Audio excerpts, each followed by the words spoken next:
Hello, c'est René Stéphanie dans Ma vie de maman dans On dit quoi. Je suis chef projet en marketing et communication. Je suis également activiste pour le droit de la femme et je suis maman. Si on te demandait quel genre de mère tu penses être, comment est-ce que tu allais te décrire? Je pense que je suis quand même, on va dire, à mi-chemin. C'est-à-dire, autant on rigole énormément et c'est assez drôle parce que des fois je me dis, ils me prennent vraiment au sérieux, quoi. Là, toi, je rigole, c'est pas pour de vrai. En même temps, je suis quand même au taquet, assez carré sur certains points précis. Et là, bientôt, c'est la rentrée scolaire. Qu'est-ce que tu veux transmettre à tes enfants? Clairement, c'est transmettre, on va dire, des valeurs. Donc, des valeurs et une ligne de conduite. Parce que heureusement, j'ai été à l'école avant eux, donc ça sert à quelque chose. Donc pour moi, c'est surtout ça, comment se tenir à l'école, parce que au-delà de tout, c'est vrai qu'on part pour y apprendre des choses, mais faut pas envoyer un enfant sans aucun bagage à l'école, même si c'est en toute petite section pour faire du coloriage. D'accord. Et pour toi, quels sont les dangers invisibles que chaque enfant peut rencontrer à l'école? En fait, pour moi, je pense qu'il y en a en fonction du domaine. C'est-à-dire, ça part du corps enseignant, du corps administratif, aux élèves eux-mêmes, comme au niveau de l'environnement même de travail. Donc, pour moi, le danger, il peut venir de partout. Faut rester vigilant. On nous a dit que tu faisais partie d'une ONG. Est-ce que tu peux nous expliquer ce que c'est et pourquoi est-ce que vous militez? On travaille en termes de lutte contre les VBG, donc violence basée sur le genre, de droit au niveau des femmes, de façon principale. On va vous expliquer le terme chat noir, pour ceux qui ne sont peut-être pas ivoiriens ou qui ne comprennent pas forcément l'explication. En fait, le chat noir, c'est une pratique, en griffe, qui consiste à se glisser nuitamment dans le lit d'une dame pour avoir des rapports avec elle. Il faut comprendre quelque chose. Très souvent, c'est banalisé et on veut faire croire que c'est un rapport normal. Je pense que quand deux personnes sont consentantes, on ne se réveille pas à 1h du matin sur la pointe des pieds pour aller coincer quelqu'un sur son lit, sur sa natte. Donc, clairement, pour nous, un chat noir, ça s'apparente à un... Donc, le terme VBG veut tout simplement dire violence basée sur le genre. Parce qu'il faut le dire, les humains, on est très, très créatifs, négativement, malheureusement, dans certains cas. Donc, il y a des violences qui ne sont liées qu'au genre. Donc, le fait d'être une femme ou un homme. Donc, il y a des choses qu'on va faire à des femmes ou à des filles qu'on ne fera jamais à un homme. Donc, ce genre de violences-là, elles sont des VBG, des violences basées sur le genre. Je peux vous donner un exemple très simple, qui est très courant ici en ville. Tu es une femme, tu sors, tu marches tranquillement avec ta tenue. Peut-être parce que X estime qu'elle est trop courte pour lui. Parce que après, qui prend les mesures, on sait pas. Mais il estime peut-être que c'est trop court, que c'est trop décolleté, ou que tu aurais dû mettre un soutien. Pour la même histoire, les soutiens sont même pas 100 ans d'existence. Donc on se pose bien la question de quand est-ce que c'est devenu un impératif pour les femmes. Donc cette personne-là va vous voir, elle va vous traiter de, de djinn, de toutou, de chouin, de mouéché. Donc ça, par exemple, c'est une violence basée sur le genre, parce qu'on ne dira pas un homme qui est torse nu avec son caleçon dehors, et on est un peu fatigué de voir les caleçons en ville, et son pantalon déchiré. On va jamais le siffler et lui dire, hey, toi, le chouin. D'ailleurs, mais est-ce qu'il y a des termes masculins pour ça? On ne sait pas. Pour vous dire à quel point est-ce que les VBG, c'est vraiment lié au genre, au fait d'être une femme, en fait, ou un homme, mais ici, on va parler plus des femmes. C'est quoi être parent pour toi aujourd'hui en 2025? Être parent aujourd'hui, c'est des responsabilités surtout. J'ai plus sur le terme responsabilité parce qu'il y en a qui pensent qu'ils peuvent être parents selon leur humeur. Tu peux pas faire ça, c'est pas possible. S'il faut que les choses soient faites en temps et en heure et bien faites pour le bien de l'enfant, pas pour le tien principalement. Pour moi, à cette heure-là, on doit plus être avec, on va dire, des enfants surprises, des enfants de circonstances. On doit décider d'être parent,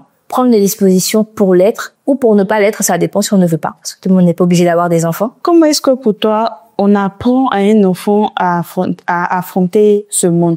Toi, concrètement? En vrai, il faut se préparer soi-même. Donc, être prêt financièrement, émotionnellement, des fois même religieusement, parce que chacun connaît son histoire. Et en plus de ça, une fois qu'on est prêt soi-même à s'engager sur ce chemin-là, on donne à l'enfant ce qu'on a reçu ou ce qu'on a bâti en soi. Comme une personne malpolie apprend la politesse. Quelqu'un qui sait pas dire merci, s'il te plaît, pardon. À quelle heure son enfant va apprendre ça, en fait? Donc, pour faire une bonne transmission, faut avoir soi-même le minimum de bagage. Une fois que soi-même, on est déjà prêt pour la bataille, on griffe. À ce stade-là, on est prêt à donner des valeurs à son enfant. Comment est-ce que tu allais réagir si tes enfants étaient victimes de harcèlement? Vous savez, nous sommes dans un pays de paix. Il faut pas faire la violence, est ce que je veux dire. Mais en vrai de vrai, je sais que je serais capable de m'adresser directement aux parents d'un enfant qui se comporte mal avec le mien. Là, ça s'est déjà produit dans une grande surface, un petit qui n'arrivait pas de pousser mon fils. D'abord, j'ai été poli avec le parent. Je lui ai dit, tenez votre fils, monsieur. Une fois, deux fois, la troisième fois, on sortait du magasin avec les affaires.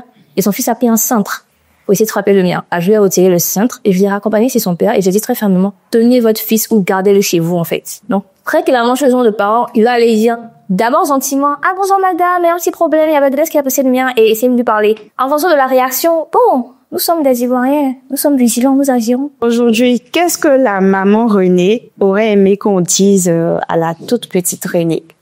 Beaucoup de choses. Voilà, on m'a pas dit souvent, on m'a pas bien expliqué. Je pense que très souvent, on ne nous dit rien. On nous fait des résumés bizarres. Pour moi, tout le monde était bien et voulait bien faire les choses. Et que c'était le diable qui faisait. C'était le diable qui animait les gens qui étaient méchants. Ça, j'ai cru ça très longtemps. Donc, j'aurais vraiment aimé qu'on me mette devant un peu la réalité. Pas me jeter au carrefour, quoi, mais au moins me faire comprendre qu'il y a tout le monde n'est pas comme moi. Aujourd'hui, on entend parler de harcèlement, attouchement, tout ce qui est chat noir, comme tu as cité tout à l'heure. Est-ce que pour toi, aujourd'hui, ce sont des choses dont on peut parler sans tabou, sans vraiment avoir peur? Pour moi, ce sont des choses dont on doit parler sans tabou, sans avoir peur. Des fois, vous savez, en tant que féministe, quand tu énonces des faits, on t'accuse de misandrie. C'est-à-dire, on dit que tu n'aimes pas les hommes. Les gars, il y a 2 enfants. S'ils n'aiment pas les garçons, c'est qu'il y a un problème quelque part. Le point, c'est qu'il y a des choses qui sont factuelles. Il y a des statistiques en termes de violence. Je sais pas si vous êtes un peu au courant. Il y a un petit garçon, je pense qu'il s'appelle Bachir. Il a 13 ans, handicapé et orphelin, que les hommes ont drogué et abusé pendant plusieurs jours. On parle de 14 personnes. Donc, on a 14 hommes adultes qui se sont dit, on va prendre un petit garçon handicapé, on va le droguer et on va en abuser pendant plusieurs jours. Ne pensez pas que ce sont des choses nouvelles. Le monde n'est pas gâté, hein. Les choses se révèlent. Aujourd'hui, on a Internet, on a des caméras, les gens ils parlent mieux qu'avant. Donc beaucoup de secrets remontent à la surface. Donc pour moi, c'est même pas ce qu'on peut, on doit. Donc on a l'occasion aujourd'hui de poser des balises. Par exemple, mes enfants, je leur dis souvent, et on touche pas les fesses, on touche pas les botchos des gens. Même moi, c'est amusant, s'il passe quelqu'un tape ses fesses, Iki, hey, touche pas mes botchos. C'est comme ça que je vais l'appeler mon tutu. Donc je dis, on joue pas avec le tutu. Tu joues pas avec ton tutu, tu joues pas avec le tutu des gens. Personne ne touche les tutus. Pour l'instant, je lui ai dit quand il sera grand, on va rediscuter de ça, mais pour l'instant, le botcho et le tutu, tu gardes ça loin de nous là-bas. Pour toi, quel devrait être le rôle du parent, des enseignants? Je pense que déjà, en tant que parent, on visite l'école, on parle aux enseignants, on essaie d'avoir un bon feeling. Je sais que souvent c'est pas évident parce qu'il y a le coût de la scolarité, il y a la distance entre la maison et l'école. Des fois, on se dit bon, on va faire comment? On se débrouille de ce côté-là, mais autant que faire se peut, en tant que parent, imprimez ce que vous êtes au corps enseignant. Je vous assure qu'il y a des enfants qui ne subissent pas d'abus parce qu'on a peur de leurs parents. C'est malheureux de le dire, hein. Mais il y a des écoles où la maîtresse ne fatigue pas les élèves, mais certains élèves, parce que tu connais sa maman va venir ici. Il a toujours sa maman ici, toujours son papa ici. Donc, en tant que parent, soyez présents. Les parents, ils sont avec le corps enseignant. Le corps enseignant crée le meilleur environnement pour que tout se passe bien, dans la bonne humeur. Je sais, je suis idéaliste un peu, mais voilà. Okay. Et Renée, qu'est-ce que tu peux dire à des parents qui n'ont pas de repères actuellement? En quelques mots, quel conseil que tu leur donnes? Je peux leur dire de ne pas trop culpabiliser. Il n'y a pas d'école de parents. Il y a autant de parents et de parenting qu'il y a d'enfants sur la terre. Parce que je vous assure, même avec 2 enfants, on n'est pas le même parent. Moi, je le vois avec mes fils, en fait. Ils sont pas la même personnalité. Ils me disent, ouais, ils sont petits. Je vous assure que même à 6 mois, je sais qu'il sera difficile et puis qu'il sera plus facile à vivre. Mais on s'adapte aux différents enfants. C'est-à-dire, là où un va comprendre juste que tu l'appelles et que tu lui dis dans la chambre, s'il te plaît, ne reprends pas ça. L'autre, tu vas devoir crier comme un fou dans la maison. Donc, essayez vraiment d'adapter les réactions positives comme négatives. N'hésitez pas à encourager vos enfants. Souvent, on en manque beaucoup quand on est petit. Les félicitations, tu as bien fait. Ah, t'as eu 11. Ah, là, t'as 11,50. Ah, mais c'est bien. Tu vois, un peu, tu montes ou bien. Tu vas pas dire que tu peux pas. Ça peut paraître anodin. Moi, j'ai été une première de classe. J'ai même gagné un prix régional de mathématiques. Et oui, la chose, j'ai quasiment jamais entendu mes parents me dire directement à moi que c'était super. Ils se vantaient à leurs amis d'avoir un enfant qui est très intelligent et tout. Mais je vous assure que je ramenais des fois des 10 sur 10 en dictée. Ma mère regardait, me dit, oui, mais t'as intelligence. Et étant enfant, je peux vous dire que ça fait beaucoup de bien. D'entendre c'est pas grave, c'est juste un verre, c'est casse, on va en acheter un autre. On va prochainement faire attention. Oui, tu es parti à l'école. Franchement, surveille tes affaires au lieu de dire, mais toi là, tu es bête bien. Tu viens d'ailleurs, même pas une semaine, ton sac a disparu. Merci beaucoup, on dit quoi? Je suis contente d'avoir été avec vous aujourd'hui. C'était très intéressant de parler par rapport à la rentrée scolaire parce que c'est un sujet qui est très très important. C'est vrai qu'il y a la rentrée chaque année, mais des rentrées se ressemblent pas. Et en tant que parent, on a différents challenges, on a différentes choses à faire. On est un peu occupé. Donc, vraiment, merci beaucoup de m'avoir invité. Beaucoup de courage aux nouveaux et aux anciens parents parce que je pense que chaque jour, l'aventure est un peu plus différente. Et en ce qui est du corps enseignant, franchement, on est en 2025, même si on est en Côte d'Ivoire et qu'on est en Afrique, essayons au maximum d'avoir une politique zéro tolérance pour le harcèlement. Ouvrez les espaces de parole, permettez aux enfants de venir vous parler pour ne pas que les abus viennent et des professeurs ou même de leurs camarades de classe, en fait. C'est-à-dire, essayons d'avoir une année scolaire, par exemple, avec 0 grossesse en milieu scolaire. Et ça, je rêve. Mais je rêve, je compte sur vous également. Donc, merci beaucoup. On dit quoi?